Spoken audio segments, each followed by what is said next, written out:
In a position though before where you've being an authoritative figure, or being, as a coach or whatever, is it more difficult than you thought it would be going into this?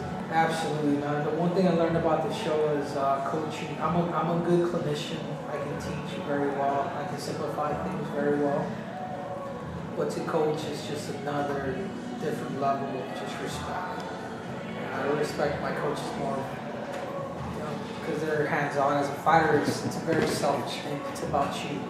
Yeah. You do you, and it's about you. You sleep at your time, you take naps, you eat at certain times, and you go talk to whoever if they fit in your agenda. And this stuff is like fighters are cutting weight, fighters need this, fighters need that, fighters need certain things, certain stuff. So it's crazy. For the first time in my life, I actually put myself last. And it was a great experience, man. So to sum all that up, what I just said is like coaching is not for me. Like I don't see myself like coaching like mixed martial arts or wrestling. It's just it's too much, man. I think it comes. Then I see with my brother. My brother has a wrestling club in Phoenix, and I have one from time to time. But it consumes his whole life is just around the sport of wrestling. His whole family's life is around the sport of wrestling. And kudos to everybody who has to coach. But what I've learned from the show is not for me. What are you talking Nor is probably reality TV. Even outside of this, I know. Golfing. Well, we'll ask you about the golfing. Well, first, we'll talk about golfing since that just happened to come up in the episode. You watched the show. Was it painful? Did it bring back moments when you were watching it? Because you could see that you were having fun with it at the time, but you were like, I can't believe this is actually happening. That we're doing this thing. No, I can't believe it was an actual challenge. Is what I'm saying. It's like, dude, I feel like it was premeditated. It's like, all right, you can. Like, let's pick something that's neutral that you guys think that we may not do. But the sport of golf, man, I'm such a impatient person. Like, that's the last thing I want to do is put something in my hands. I'm gonna tear something or rip something or tear something on myself. And I've never played golf before, so that's probably like the most things I've ever taken in my life.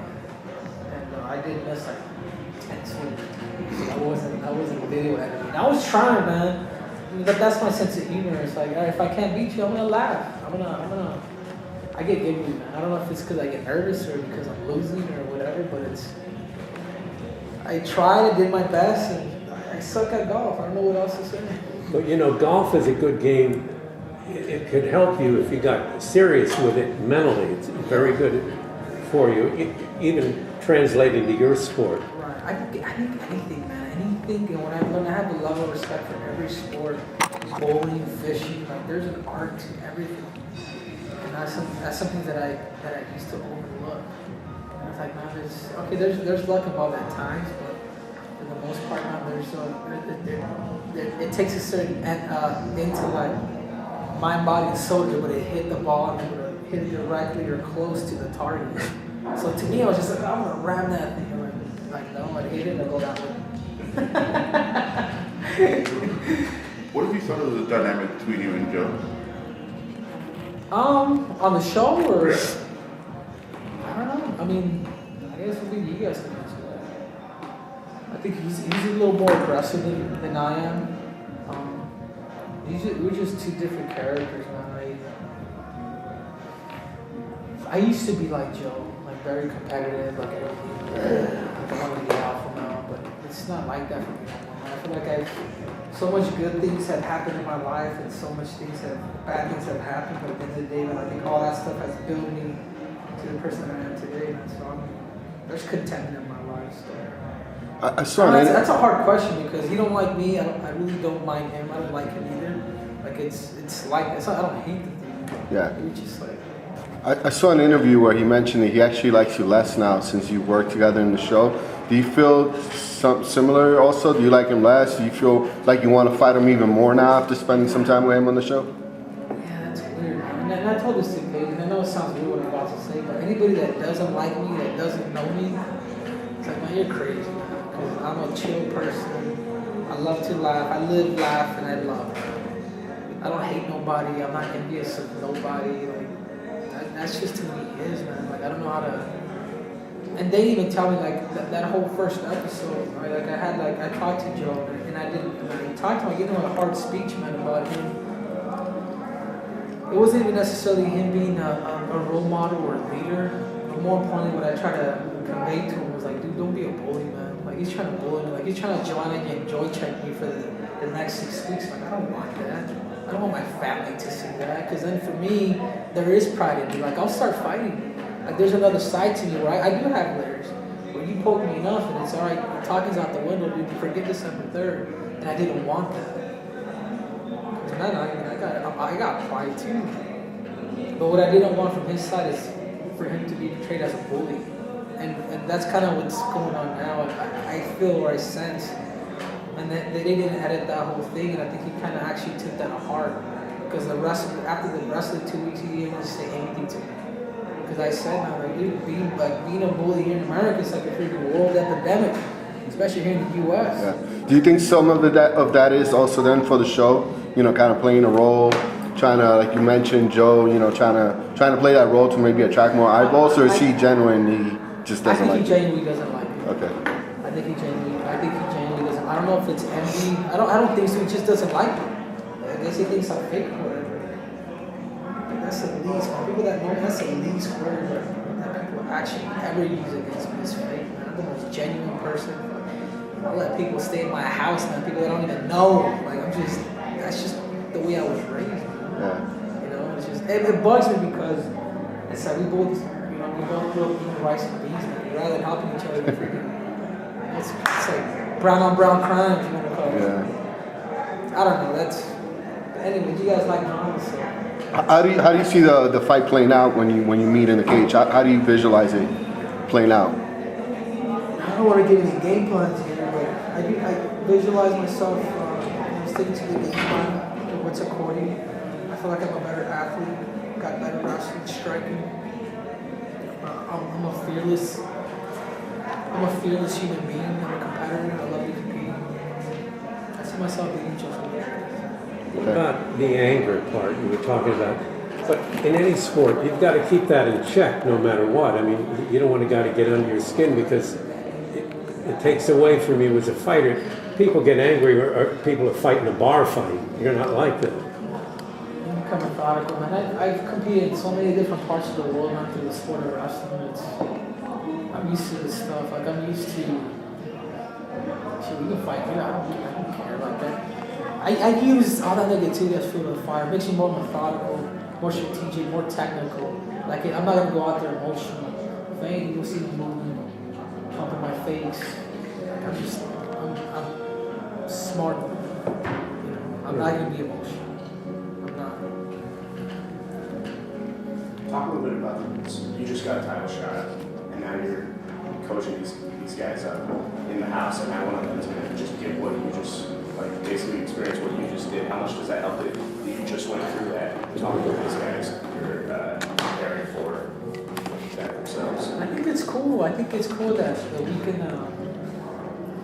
I really didn't fight Demetrius Johnson, and I say that a lot in my interviews, man. I got hit to the body, and that was that. I really never had a chance to really test my skills against him. But what I could offer the table is a base that could be any fighter, really, and that's the wrestling, and incorporate obviously with the mixed martial arts and whatnot.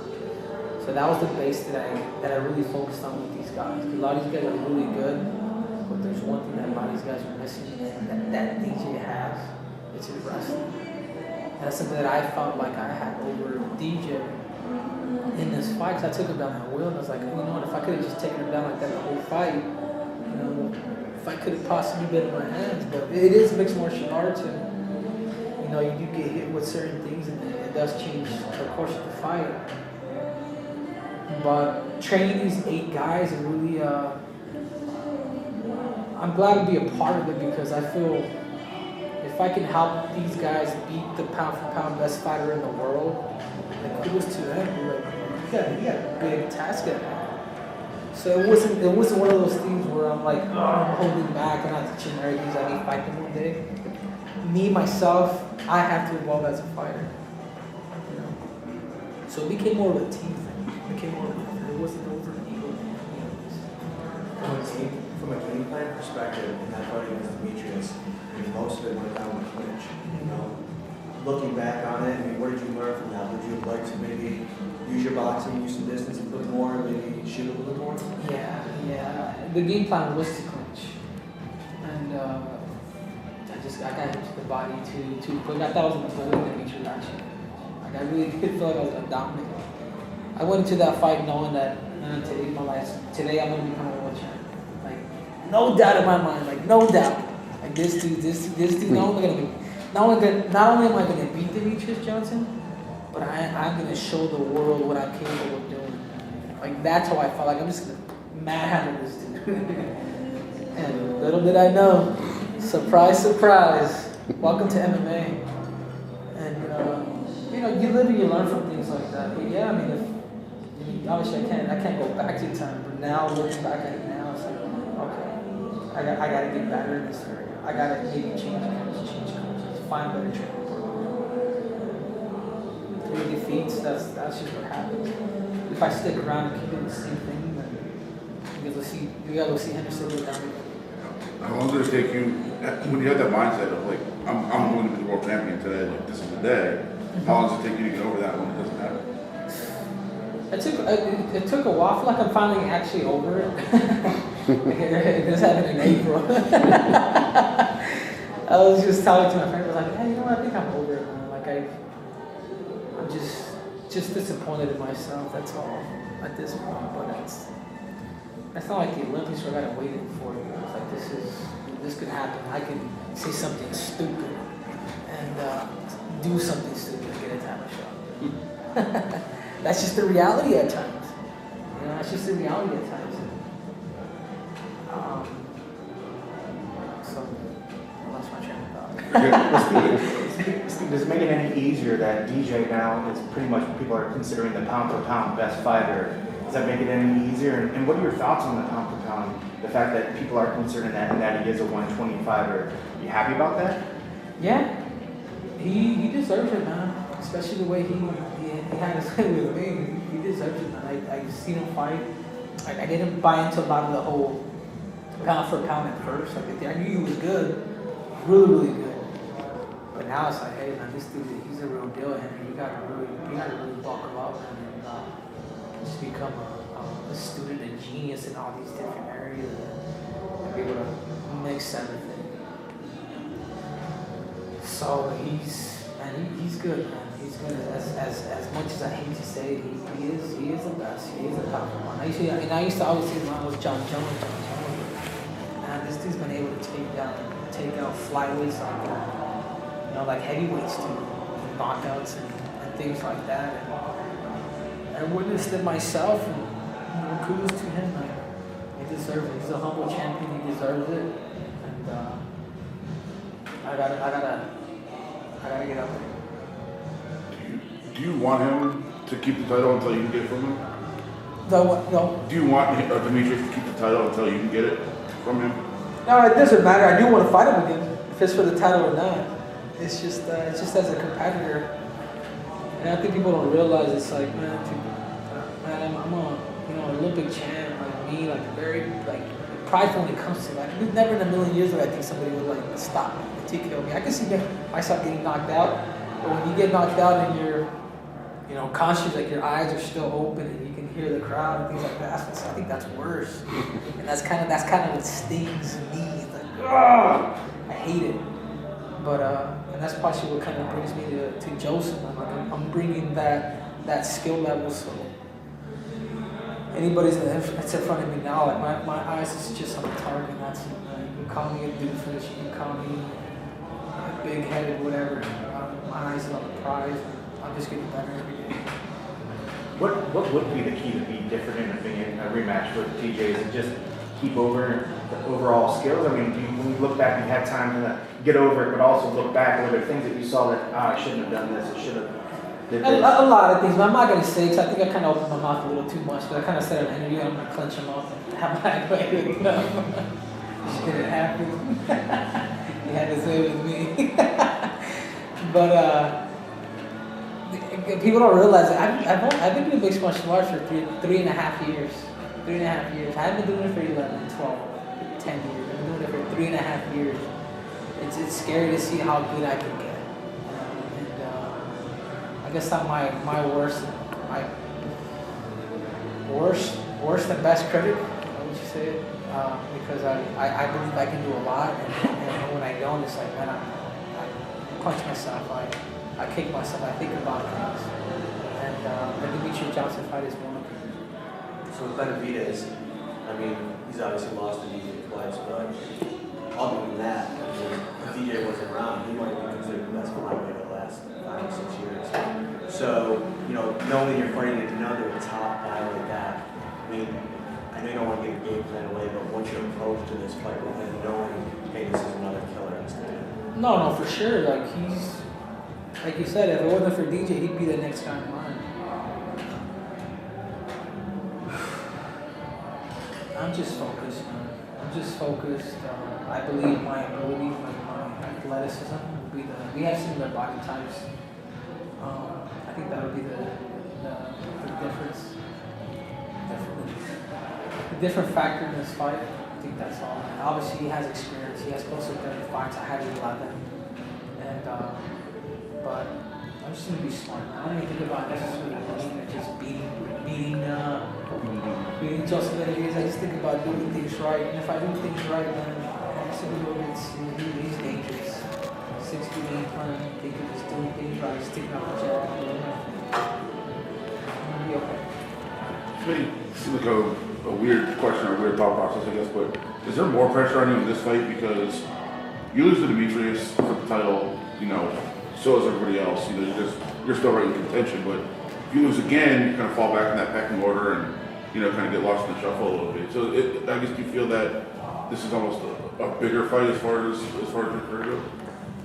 It kind of does seem like a bigger fight just because of the whole reality show, just because of all the smack talking that he said about me. It kind of does. I don't know, my family doesn't like him. So that's the pressure that they're putting on me. You better stay that. But, yeah, I mean, I don't know. I never really, I think every fight for me is like, it's a pressure fight. You know, you beat a gold medalist, you beat this dude that's, I don't know, I haven't really thought about it that much. I'm sure it is, though. It does feel a little more pressure because of the whole reality show. It's just kind of like the bad tensions and what DJ wasn't like that. If anything, I kind of approached him. And I feel like Dome actually kind of saying some corny jokes about the mouse trap and things like that. But that was just to kind of hype up the fight a little bit. Was losing something that you weren't able to prepare yourself for mentally? I mean, you hadn't had to deal with it. Like, I guess it's a lesson that you learn along the way, like how to lose. But I mean, was there any preparation in your mind at all for what happens when I lose? No, not really, man. Like I don't necessarily think of that. Like especially with those. Like I don't. It's weird, man. But I don't think that way. I mean, I recognize and I know anything can happen. But like those doubts, like I know your mind has to play games with you, but it's. I think my biggest attribute, if people were to ask me, is just like my level of just confidence. I just feel like I could push it. I could do a lot. If anybody can, Henry can. You know, that's kind of like the mentality that I have. Don't mistake it as cocky. It's just very, very confident. Well, I guess did that shake your confidence at all? Then you know, as you when you go back into the gym and you're. It does, man. I'll be lying to you if I told you guys I didn't. It does. Every fighter has a spirit. Every fighter has a spirit. When your spirit gets shot, it's like, damn, man, you have nothing. It kind of comes down to that wire a little bit. Like every fighter has a spirit. So typically, when you see people get knocked out left and right, like dude, that kind of becomes a disease. Like it's crazy. Like some of the best boxers that I know, like Roy Jones, like why did this stuff keep happening? And I think it's because of that doubt. I believe so. And that kind of played in mind with me. I'm just like, damn, maybe this dude's that good. Maybe I just suck. You know, it's or a mixture of both. I don't know. Maybe it's not my time, but I believe it's my time. These are hard questions to ask, but for sure, man, it does hurt your ego. It does hurt your fighter spirit, and you have to come out of that rut. If not, it becomes continual. If you look back at your wrestling career, especially starting very young, high school, training for Olympics, and it's a long process. But in MMA, with this short 3-year, preparation before you got thrown to the best guy pound for pound in all MMA. Looking back, was it too soon, maybe? No. I mean, I don't think so. I think maybe I could have competed with them. That's a hard question to ask, man, because obviously the results don't matter. The action speaks louder than words. But because it's still really talk about that. I still feel bad. And who knows, man? Maybe after this fight, maybe take a couple more and then fight DJ, or we'll see, man. Talk to my team and just take it from there. So I also have to be realistic with myself. Like, I want to make sure next time I go in there that I can win. That I have that every stone is turned. I don't believe in just going in there and do it again. Or maybe I'm not too sure, but I just want to make sure I get the W next time. Hey, after spending all that time with people that are in your division, I saw there was a couple of, it seemed like little static with some of them. Did you leave thinking, man, I want to fight any of those guys, or thinking I'm gonna definitely see this guy? Was that any of that, or was it done after the show? For me, it's done after the show. There is one guy, but I'm not gonna mention him. Okay. Because he's not on my mind. Benavidez is, but Right. there is one dude that I do want to get. Okay. And whoever wants to fight after that is like open market, and I'll fight other guys. And we did see how sad you were when your friend Brandon lost in the show. Yeah. He won last week. How did it feel to have him, even though he lost in the show, get a shot in the UFC and come up with a win? No, talk about destiny, man. People don't know how tough Brandon is. He is tough, man. He's, in my eyes, he's up there. He's one of the top fighters. I have Pantoja actually training with me now. I have Pantoja, Adam Anselin, Matt Danger, Zulu Boy, and like they're all training. We're all training in CSA together right now. So you're talking about unity. The people that really want to get better we all came together. So people that say I wasn't a good coach, what I got? Why do I have more than half the guys on my team in my training camp with me? Yeah. Well, speak to that. How did that come about, and how has that helped you having so many new flyweights in your gym to kind of roll around with and do all that stuff? It's good because that's it simulates the fight more. You get smaller bodies. It's different, man. The speed is different. Their movements is different. A lot of that stuff is different. So it's because sometimes you go to majors, you'll get a heavier guy, about 35 or that's weighing 160. But these guys are all light. These guys are all preparing to fight. So we're all light, and then I get a different level of speed that's tested, and I'm tested with it. Did they approach you and say, "Hey, Henry, we like what you did. Can we come out there?" I mean, No, did you look them up? No, I mentioned it to him. I says, "Hey, man, I'm planning on going with CSA with Coach Kieran for a month, and then going back home." And they all like Coach Kieran. They all like the wrestling. So we just do our camps together. I know it's a totally different circumstance, but you were very outspoken about the Nevada Commission with Diaz. It was another pretty big decision this week with Connor. Did you have any thoughts on that? And Kudos to Connor, man. You want to start eating? My steak's about to get, I'm going to drink a Donna, man. It's about to get cold.